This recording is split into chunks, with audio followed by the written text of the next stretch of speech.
What is up, everyone? Today we are doing something absolutely insane. We're going on a global journey to figure out one of the biggest mysteries on the internet. Why are so many guys from all over the world completely fascinated with finding love in specific countries? I'm talking about Ukraine, Egypt, Vietnam, and the Philippines. We've all seen the headlines and the stereotypes, but today we're going past all of that.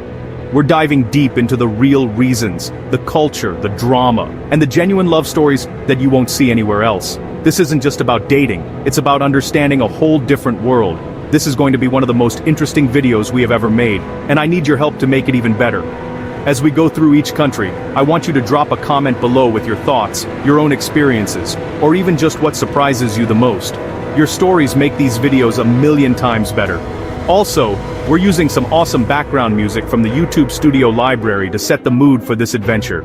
Let me know in the comments what timestamps you think the music hits best. Your feedback is super important, and just a heads up, every single clip you see in this video is 100% real. We sent our team across the globe to capture these stories. No AI stock footage, no fake scenarios, just raw, authentic life. We're about to explore everything from war-torn romance in Ukraine to the sacred traditions of the Philippines. Are you ready? Because this is going to be a wild ride. Let's get into it. Alright, first up, we're diving into Ukraine. And let me tell you, what's happening here is more complex and intense than anything you can imagine. Before the war, Kiev was this booming, vibrant European capital, full of energy and life. Now, the country is in a state of constant tension, and that has completely changed the dating scene. It's created this environment where everything is amplified, the emotions, the decisions, the need for stability. You see, Ukrainian women are often stereotyped online for their beauty, and yes, they are stunning. But focusing only on that is like looking at a masterpiece and only seeing the frame. The reality on the ground is so much deeper. The war has forced a massive shift. Millions have left the country, but many have stayed, and their priorities have been forged in fire. They aren't just looking for a handsome face or a fancy dinner anymore. They're looking for reliability, for a partner who represents safety and a future. A man who shows up, who is consistent, and who understands the gravity of the situation is worth more than a guy who just throws money around. It's a fundamental shift from materialism to genuine partnership. The men who are succeeding here are the ones who put in real, tangible effort. Think about it from their perspective. When your world could be turned upside down at any moment, superficial things just fall away. The guy who remembers to ask how your family is doing, the one who helps you with a small but significant problem, that's the guy who stands out. It's not about grand, expensive gestures. It's about consistent, meaningful support. Dating apps like Tinder and Badoo are still huge, but the way people use them has changed.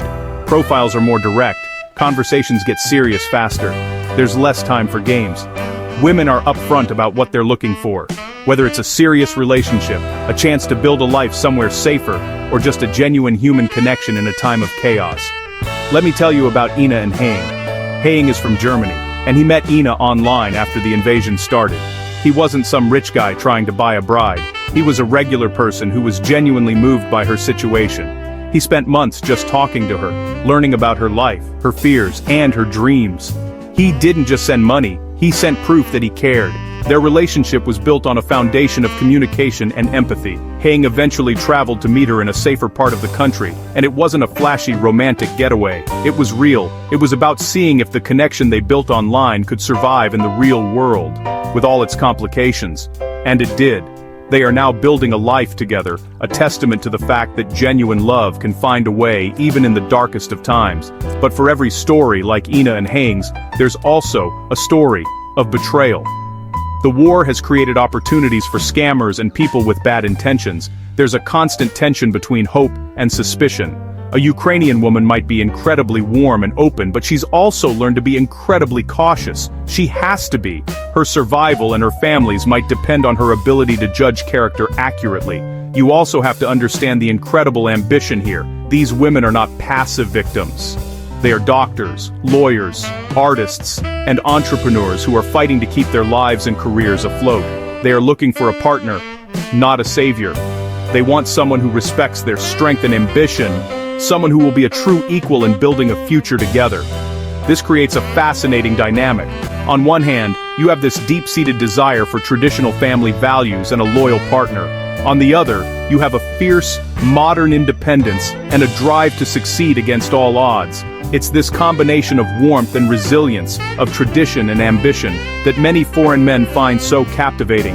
It's a world of extreme contrasts. You have unimaginable hardship right next to incredible acts of kindness and love.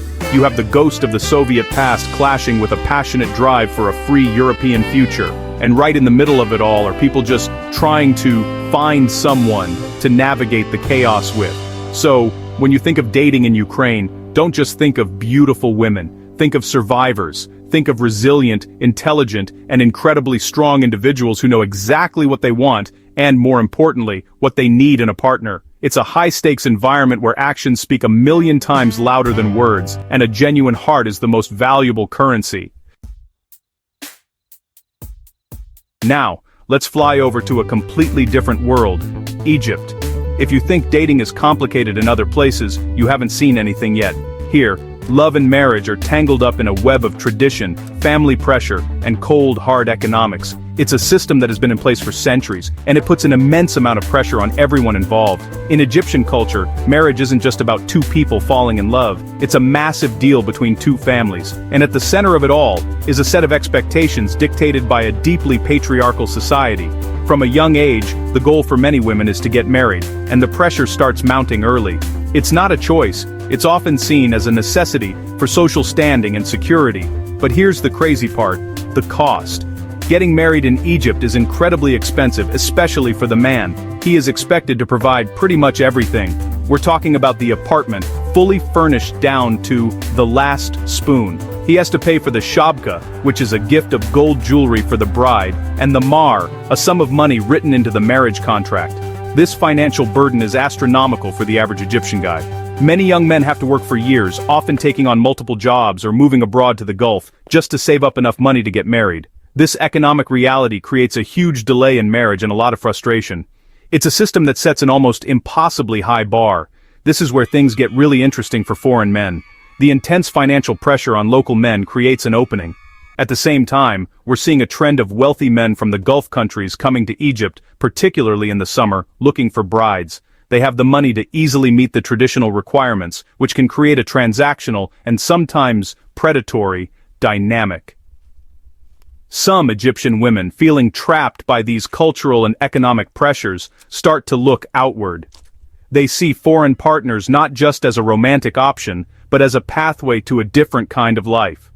A life with more personal freedom, less family interference, and a partnership that feels more equal. They're not necessarily looking for a rich man, but rather an escape from a system they feel is stacked against them. Imagine being a highly educated, ambitious woman in Cairo. You have a degree, you have career goals, but society's primary expectation for you is to marry and become a homemaker. A foreign partner might be the only person who sees and values your ambition, who encourages you to have a career, and who won't be bound by the same rigid expectations as a local husband. But it's not simple. Marrying a foreigner, especially a non-Muslim, comes with its own set of massive challenges. There can be significant pushback from the family and community.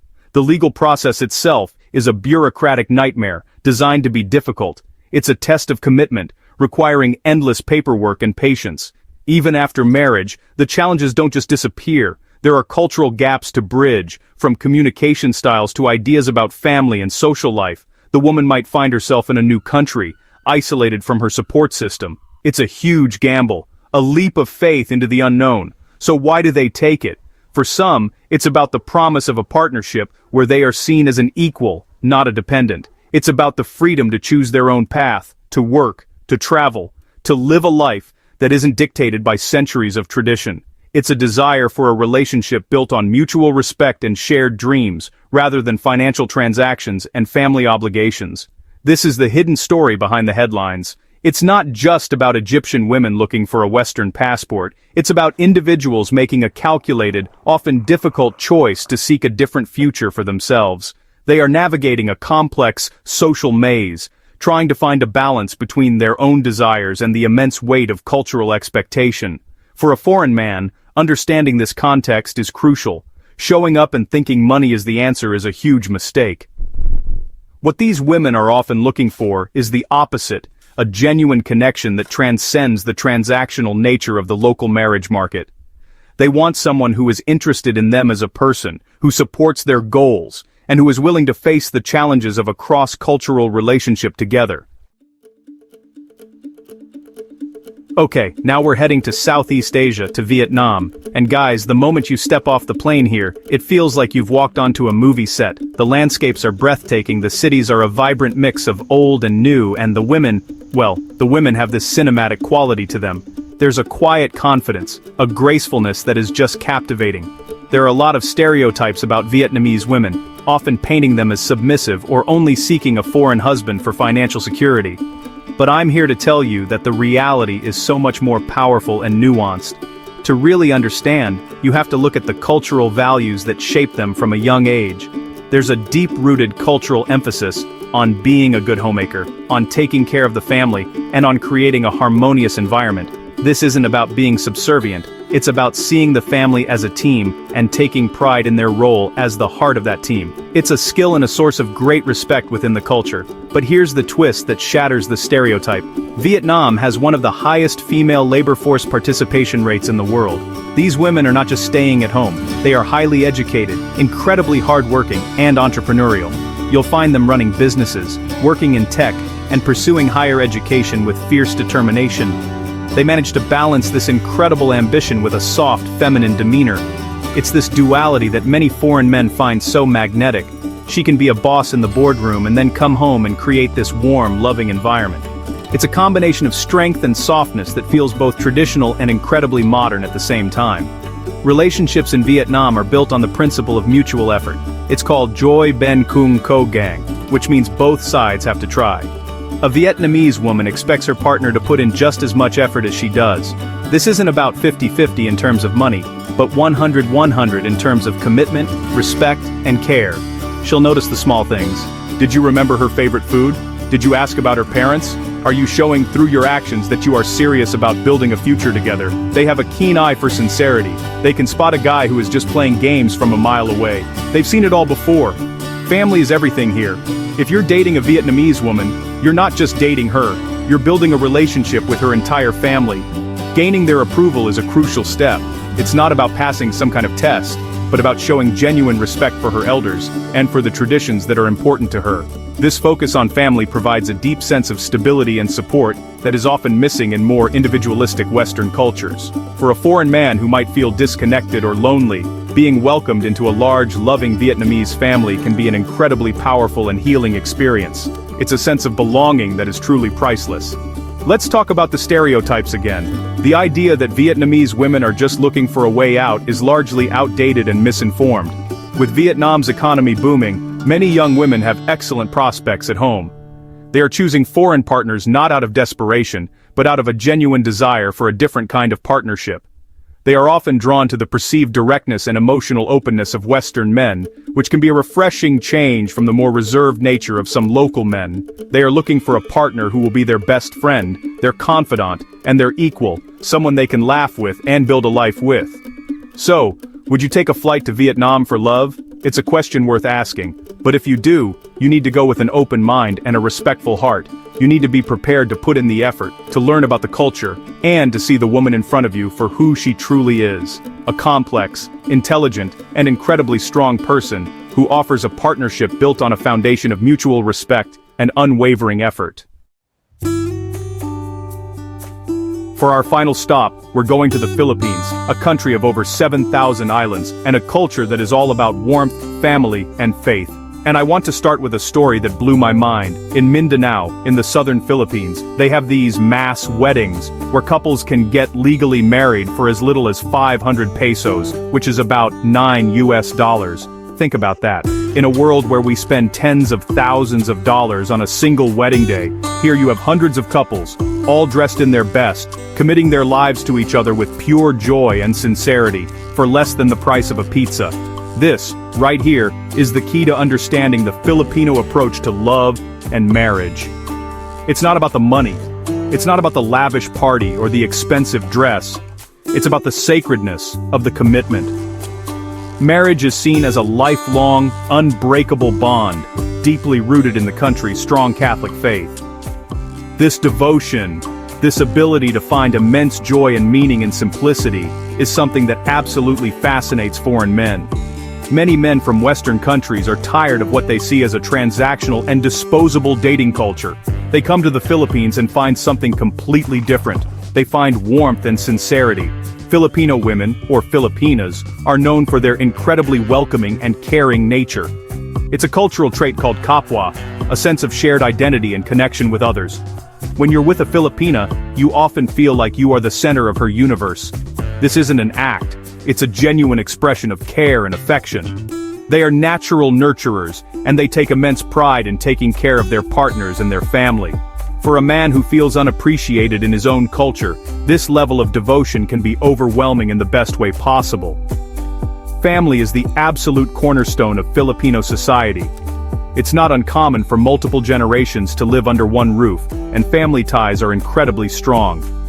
When you marry a Filipina, you are not just gaining a wife. You are being adopted into an entire clan that will treat you as one of their own, offering a level of support and belonging that is hard to find anywhere else. Of course, this intense family focus can also be a challenge. There's an expectation that you will help support the family, especially if you are in a better financial position. This is where communication and clear boundaries are absolutely essential. For some, it can feel like a burden, but for many, it's seen as a natural part of being a family. The rise of the internet has made connecting with Filipinas easier than ever, and a huge industry of matchmaking agencies and dating sites has sprung up. This has made the Philippines a global hotspot for international dating. Men from the US, Australia, and Europe are flocking here, looking for a partner.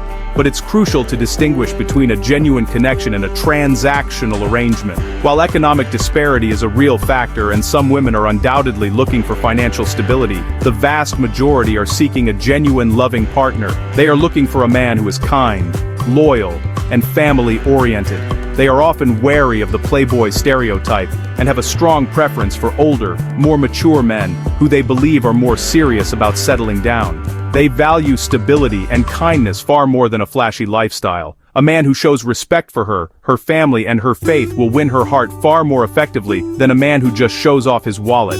This is the balance you find in the Philippines. It's a world where a $9 wedding can hold more meaning than a $90,000 one. It's a culture that balances simplicity with deep devotion, and where the warmth of the family can feel like the richest treasure on earth. So, the fascination isn't just about finding a traditional wife. It's about finding a different value system. It's about rediscovering a sense of community, devotion, and unconditional love that many feel has been lost. It's about finding a partner whose heart is worth more than all the money in the world. And that is a wrap on our incredible journey across 4 unique countries. We've seen how war has reshaped love in Ukraine, the insane economic pressures of marriage in Egypt, the quiet strength of women in Vietnam, and the beautiful simplicity of devotion in the Philippines. Each culture is so different, yet they are all connected by this universal human search for a genuine connection. It's been absolutely mind-blowing to see these stories up close, and I hope it's opened your eyes to a world beyond the stereotypes. Now, I have to ask you guys, after seeing all of this, would you take a chance and look for love in any of these countries? Which culture surprised you the most? I genuinely want to know what you think, so blow up the comments section below. Let's get a huge conversation going. And don't forget to let me know about the music. Tell me which timestamps you think the background tracks worked best. Your feedback helps us make every video better than the last. Thank you so much for coming on this adventure with me today. It means the world that you chose to spend your time here. If you want to see more real stories about love, culture, and connection from all around the globe, make sure you hit that subscribe button and turn on notifications so you don't miss the next one. We have so many more insane stories to share with you. Until next time, stay awesome.